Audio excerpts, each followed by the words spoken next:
everybody from all over the world. I'm very happy to be with you again and for you to be with me again.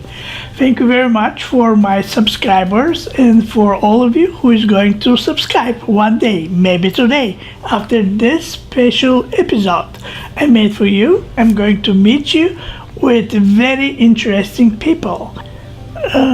This is extraordinary people with extraordinary experiences.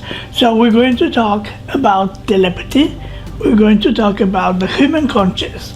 We're going to talk about blindfolder abilities, or you can say also remote viewing if you want. Also, we're going to talk a little bit about the paranormal, the presence from another world, the presence from another dimension, who knows? But many people in this planet, they have that experiences. Sometimes they call them poltergeists. I would like to welcome you again and to be my guest in UFO Disclosure Bulgaria.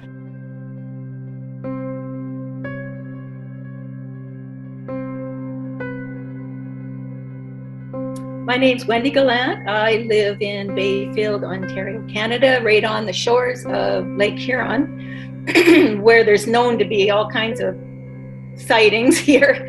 Mine started 4 years ago. I started seeing stuff out over the lake, and I started experiencing paranormal stuff at the same time, and that's when I met Rob.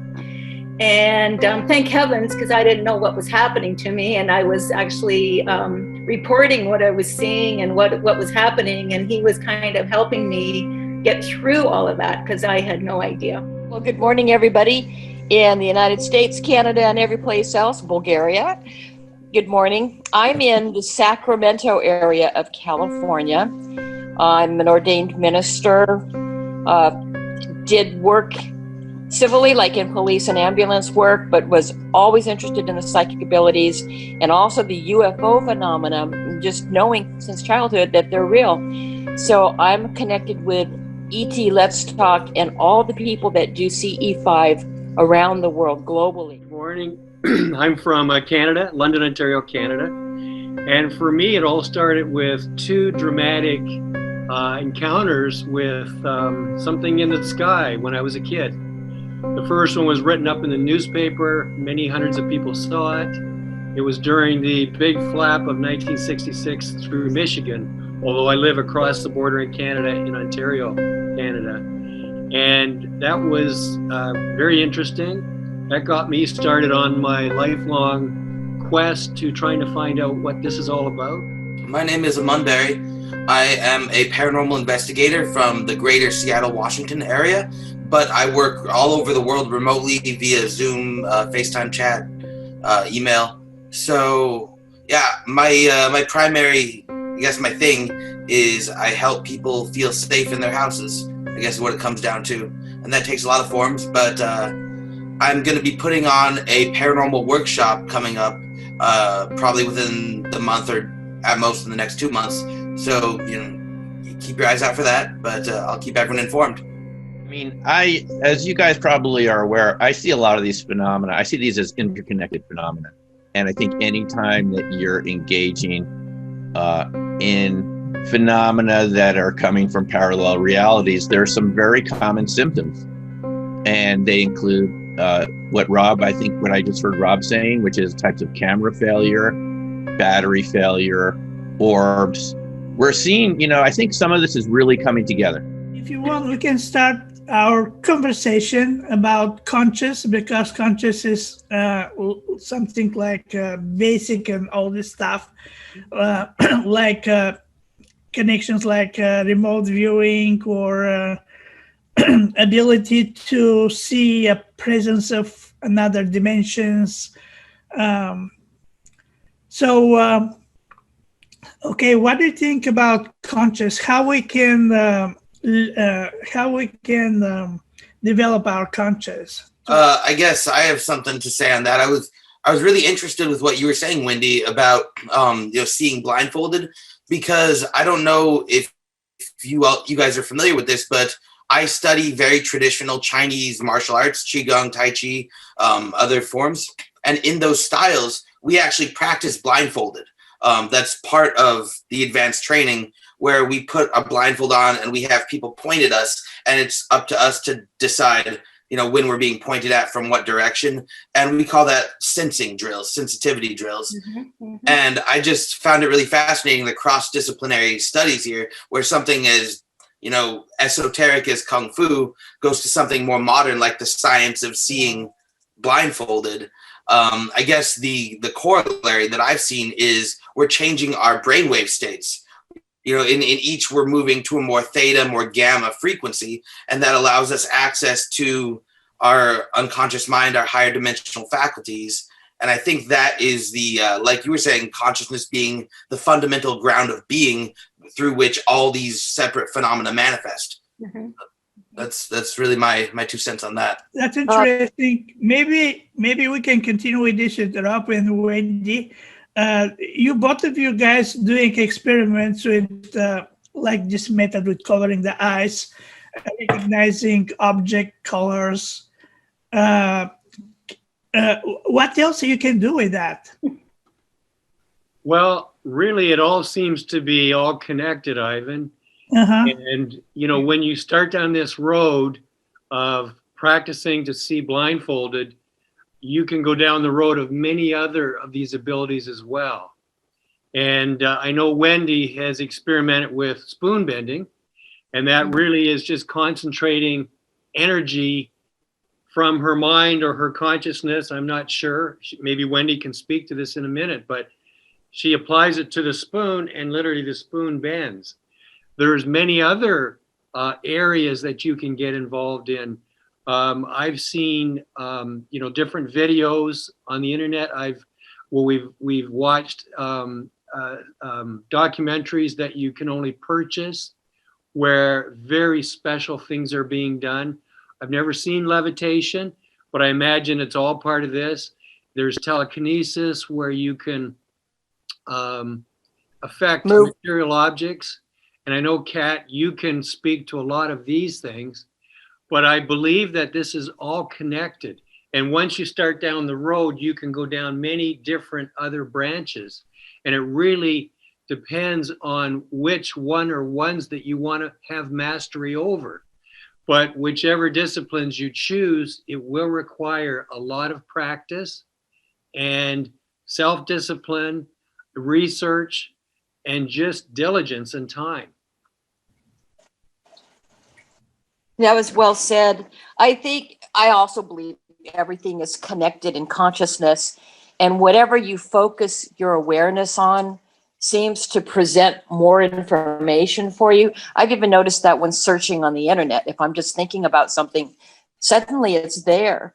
But I think it's also amazing from a spiritual side. Isn't it interesting how we all ended up at the right place at the right time to learn these things and share them with others and to have these relationships with each other?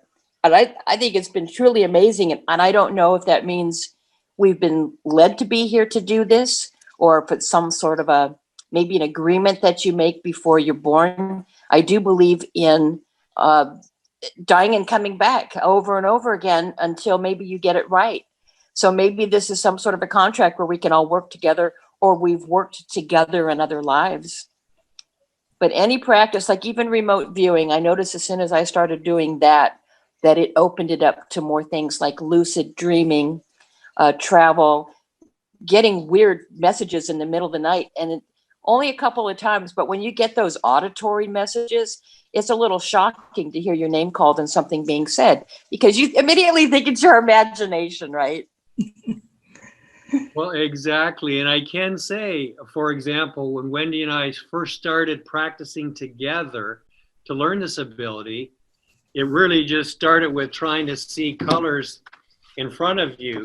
Like Wendy would have her blindfold on like that, and I would hold up the colors, various different colors one at a time, and she would start to see a haze or a flash or a jagged line or dots. And I remember the one day she was having a little trouble, and then all of a sudden she said, "Oh, my vision has gone into the other room. And I thought she was joking. And so I was joking too. And I said, well, let's go into the other room then. And I went into the other room myself and closed the door. And I was holding up the cards, and Wendy got all the colors. So it's like, this is a separate part of you that can travel. It is your consciousness. Is it your soul, in fact? I don't know. I have no idea. But it seems to be this consciousness, which is part of you. As Kat says, we have our physical body and our brain, affectionately known as a meat sack, I guess, Kat, right? But we have this consciousness, which can be inside our body, it can be outside our body. And in that one day, it was obvious that Wendy's consciousness went outside her body and went into the other room. And it was as if her vision could see from that point. And just a couple of weeks ago, we were practicing right here in this room, in one of these chairs here. And all of a sudden, I could see the fireplace over here. And it was like, wait a minute, it's not from the point of view of where my head is. And Wendy says, well, where are you seeing it from? I said, well, it looks like I'm viewing it from the footstool, like where my feet were. So it's almost like, kids think their moms have eyes in the back of their head. It felt like I had eyes in my feet, because where my feet were is where I saw the fireplace from, because I was looking up, and it was from the exact angle of the footstool. So my consciousness, whether it was just random or whether I was doing it somehow unconsciously, my consciousness was from the point of view of the footstool. And I viewed the fireplace here from the point of view of the footstool. So that is your consciousness moving around outside your body. I have a question for Wendy. Wendy, when you are able to see the object or something, you see like a picture in your mind, or you got message in your mind that this is whatever it is? Okay. Well, I was just going to go back to what Rob was saying about your consciousness going anywhere. And I think we mentioned this before, but my distinct memory is when we were practicing by Zoom or by Skype. We were using Skype, sorry. And Rob was asking me what colors he had. I had the mask on, and he was asking me what colors. But the thing that just blew me away is he said he directed me to his house. Then he told me to come up the stairs, go into his room that he was, and he said, I'm walking across the room to the window with a piece of paper in my hand. Tell me what color that is.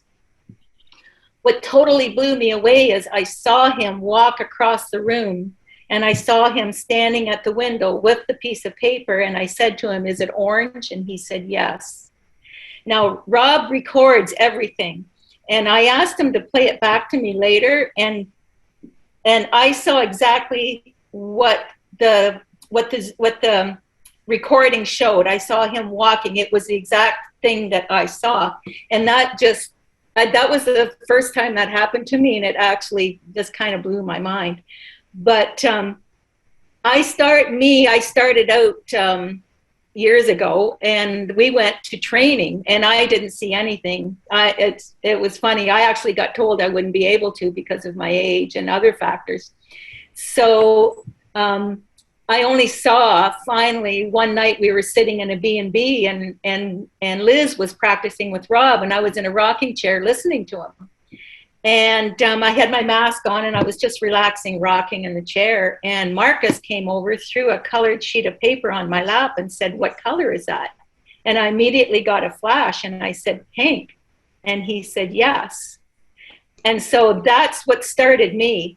And I'm finding with our age, it's a gradual thing. As we keep training, we're seeing more and more. We went from colors to cups, distinguishing where the colors are, where the cups are, and then we moved on to shapes and letters and stuff. And so it's a progressive thing, and you have to train and train and train in order to, at our age, kids get it right away. So, yeah. So my understanding is, looks like you make kind of connection with Rob, and you see through his eyes.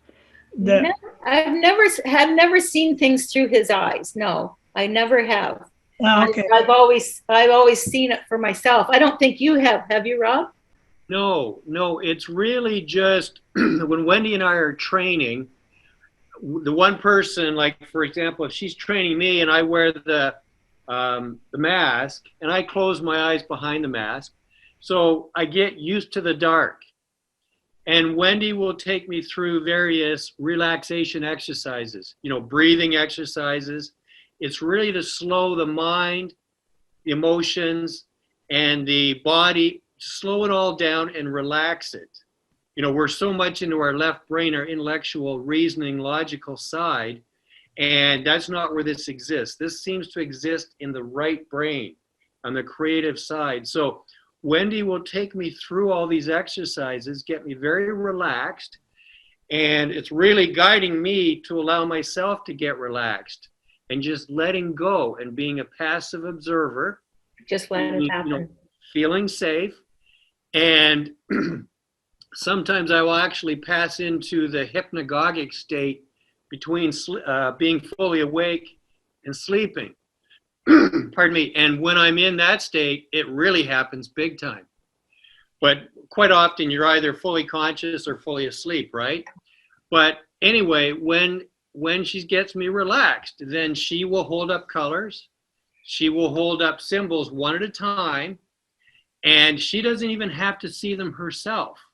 Okay, she can grab them randomly and just hold them up, and I will see it. Now, for me, it's not so much exactly real time. For example, if she holds that up, maybe in 3 or 4 seconds, I will get like a snapshot of a square, and Wendy will say, is it open or closed? And I say, it's open, it's an open square. And she will even have me, she'll hold up a card and she'll point at a symbol. And she said, look where my finger is. And I will see part or all of that 0. Now, sometimes for me, it's opening in real time, but it's just very brief moments. And I'm going to now pass it over to Wendy, because just the other night, Wendy had a huge breakthrough. And I was very excited about what she described. Mm-hmm. And Wendy, maybe you can tell everybody after 3 years what you've had happen. I think Kat's got her hand up, though. Kat? Yeah, she has a, I see your hand. I've been flashing it up and down, trying to get a word in edgewise. Can one of you hold up your mask and turn it sideways so people can see just how thick that is? Look at that. There is no way that you could see around that. Now, I've followed you guys for a long time now, since you started. And Wendy, in the very beginning, would also put bandages over her eyes and then put the mask on, which wasn't really necessary, but I thought it was interesting. Well, and yeah, a lot of people don't believe it. They think you're looking through the mask, so that's why I did that. Yeah, or underneath. Exactly. And that's what I thought that was really interesting, because I was thinking, well, maybe you're looking out the bottom. And then when you were forced to do it from separate homes because of COVID, then it became clear that there's no way you could be peeking or get a hint out of that. So it was interesting. You were most successful when you were completely blinded and in the dark. Mm-hmm. Yeah. And especially that was actually a really funny situation, because I couldn't. My goal was to see with the bandages and the mask. And so this is going to be funny, but I was cleaning my house. And as I'm cleaning, my mind's always working. And my mind went, well, you have your eyes closed behind the mask, so why can't you see with the ice patches? And it was just like a huge light bulb. So I walked in, sat down, put the patches on, put the mask on and everything, and tried it, and boom, it was there. So I'm thinking I just had to tell my brain that I had to tell myself that it was possible. I I think the most interesting and relevant thing that I could bring to the table at this point is to kind of dovetail off what Robert and Wendy were talking about, how when Robert was talking about how his consciousness was existing non-locally of his body existing. And I had a quick question for you, Robert, about that. Did you have 360-degree vision, or was your vision, how did you perceive sight? Yeah, now people can have 360-degree vision. I haven't experienced that yet. But they say as you work with it and believe that you can have that, it will gradually open in a 360-degree way. I just saw like an image, like a snapshot, like a rectangle, you know, like just what I see with my normal vision, that kind of a frame.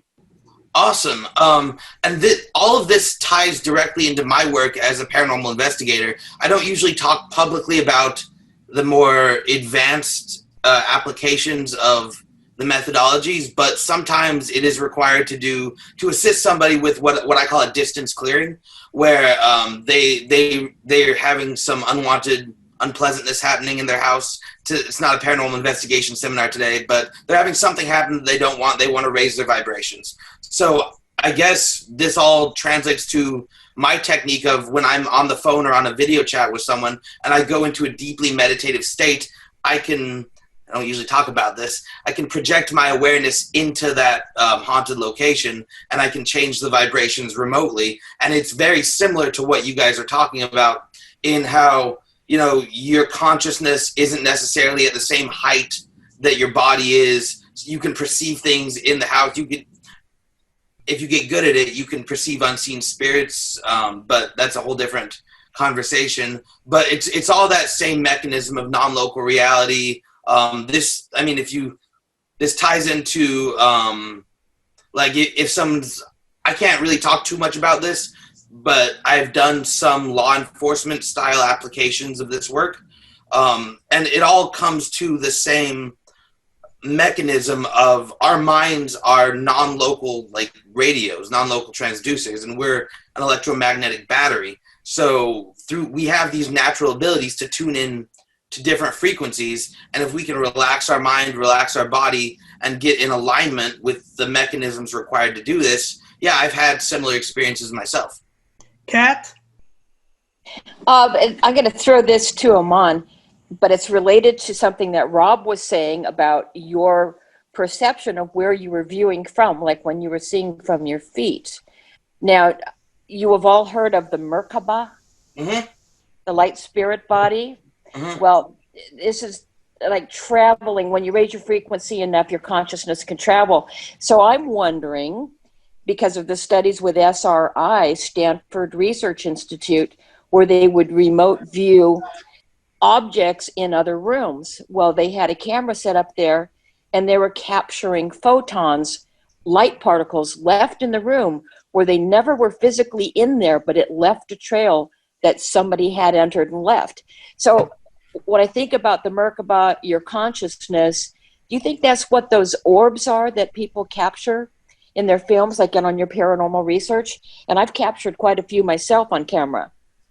That's a really great perspective. I think the best way to answer that would be sometimes. In some of the orbs that I've captured, in some of the phenomena I've experienced, or even in my, dabbling in the field of CE5, I would honestly say I've seen more Merkaba-style phenomena, like classic, the two triangles rotating is the traditional depiction of a Merkaba. I guess if I'm being honest, I've seen more of that high vibrational, high intensity phenomena in my CE5 explorations. You do get colored orbs in paranormal, but oftentimes the entities that I deal with as someone who helps beings move on, whatever that looks like, a lot of times my demographic, if you will, might be a bit confused, might be a bit, I guess I don't want to use, not non-judgmentally, but lower vibrational. So sometimes they can't attain those states required to fully charge the auric sphere and create that Merkaba effect. But yes, I've seen it, but I guess both in the paranormal and more in CE5 would be my answer to that. So Simeon, we were just talking about orbs and remote viewing and wondering if maybe what we're seeing might be other dimensions. And that's something that you've talked about in your blogs. Do you have some thoughts on that? Yeah, I mean, as you guys probably are aware, I see a lot of these phenomena. I see these as interconnected phenomena. And I think anytime that you're engaging in phenomena that are coming from parallel realities, there are some very common symptoms. And they include what I just heard Rob saying, which is types of camera failure, battery failure, orbs. We're seeing, I think some of this is really coming together. I don't claim to be an expert in all of this. I'm just doing my best, like the rest of you, to put it all together. I started out in RV, spoke to UFO witnesses, crop circles, and now I'm looking into Bigfoot encounters. The same sort of things happen around Bigfoot encounters: camera failure, battery failure, orbs, people losing time. And I think we're seeing some really common patterns here with all these phenomena. And you don't have to agree with me, but I see these as multidimensional sorts of phenomena. RV being like one of the lightest ways you can get involved with it, one of the kind of safe ways to get involved. Just sitting at your desk with a piece of paper. But even with that phenomena, you get orbs. Way back in Farsight, we had a guy there. I called him Bob in my book, Opening Minds, that reported an orb coming into the room while he was viewing a Martian target that we had been given by Courtney to look at. And so even way back then in 96, the orbs, something I never heard about before. Honestly, folks, I just had come out of graduate school. Way back, people were reporting these orbs while they're doing their sessions. So I just think there are a lot of commonalities here, Kat. And I think that when you start getting bleed through from other parallel realities, it just messes around with our electronics and our normal sense of reality.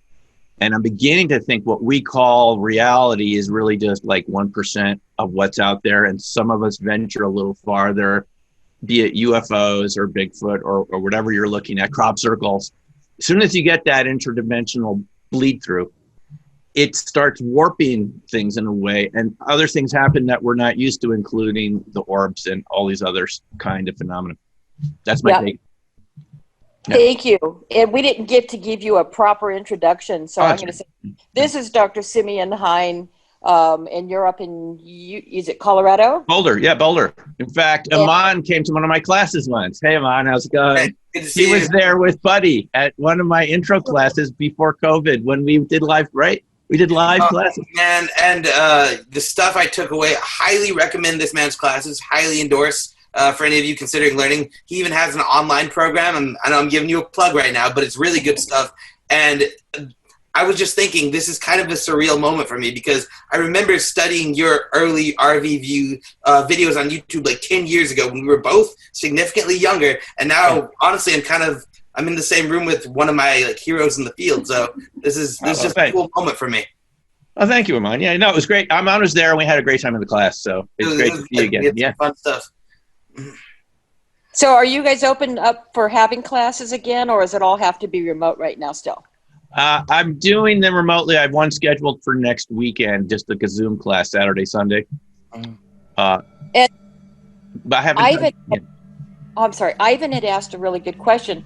He has people in Bulgaria that would love to take these courses. Yeah. Now, I don't know what kind of a language problem there might be. Yeah. So for those who want to learn coordinate remote viewing or remote sensing, whatever you want to call it, how would you tell them to learn?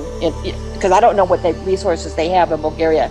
We would have to have Yvonne there to translate, I think. We would have to set the class up. I'm open to doing this if you want to do this, Yvonne, and you'd be there to translate. Yeah, I actually, last night I talked with Kat about this, and I said, what about if we have Zoom thing with someone and people getting just basic information about the remote viewing, and then give them a time to practice. They got like basic stuff, and I can translate live during this lesson, and then for example, after 1 week we can do again with them, and if they have any questions, they can ask directly the